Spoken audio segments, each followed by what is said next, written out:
Hi, my name is Akia, and I will be recording my explaining procedure video. Two expectations, procedures, or rules that I think that are important in my classroom are one voice and also keeping all feet, hands, and objects to yourself. These two rules are important because, as with one voice, that will show the respect for the teacher as well for students when they are being called on or asked to complete a question or anything that you need them to do, as well as the teacher being able to listen and fully give them that student your undivided attention. And for keeping all feet, hands, and objects to yourself, that is very important because it makes your classroom be safe, and the student will feel safe when they enter in your classroom, and it will help the classroom community be positive. Important tasks that can go along with this is with one voice is making sure that when the students enter the room, everyone is sitting down quietly. Set the expectation that to use one voice, everyone should be raising their hand until you are called on. When it comes to keeping your hands, feet, and objects to yourself, you want to make sure that that student has their own space and their own desk, so that way everything is not spread out, everybody's not all bunched up together, and they're able to keep everything in their setting. How setting the stage, introduction, expectations, procedures, and rules help to create a culture or community within the classroom. I think it's very important as a teacher to set the stage from the beginning, from day one. I think that as a teacher, you should be doing something that the students know, your expectations, your procedures, your rules, and setting that tone and that stage will help you build a positive classroom community. All students will know where they need to be, where they should be, what they should be doing, what they shouldn't be doing in the classroom, and it just helps the classroom to run smoothly and it won't be in an uproar. Challenges faced when creating a classroom community. I think challenges come along throughout the year period, even when you set them in the beginning, because some students just don't agree at first with what you said in your classroom and what you want them to do. So I think throughout the year, sometimes you might face those.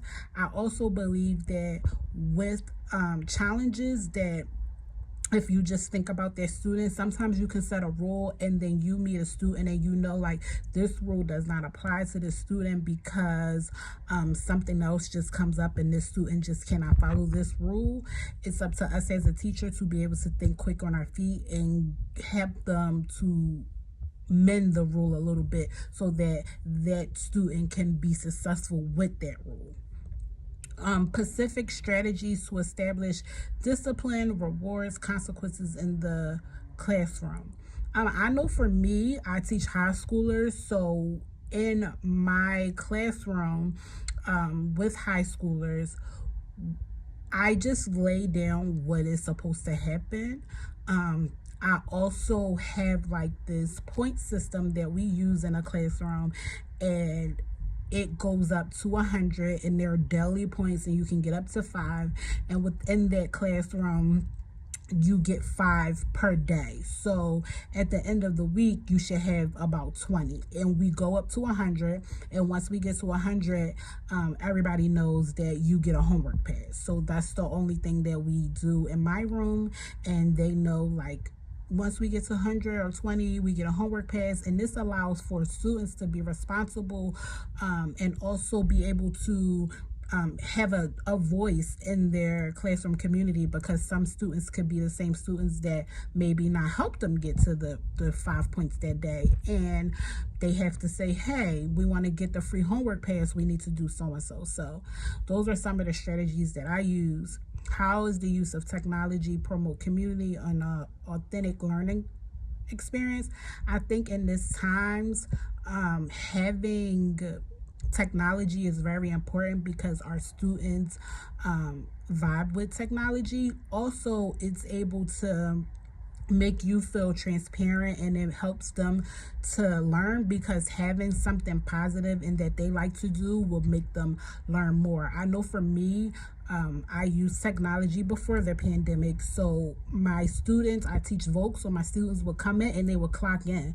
So my students felt very important about clocking in and clocking out as we exiting and entering the room. As I greet them, they come in, they clock on my computer, and they clock out. And they felt so excited with just that little bit of technology because it gave them a sense of independence, as well as feeling like they weren't coming to school, that they were coming to work to actually do a job. So, yeah.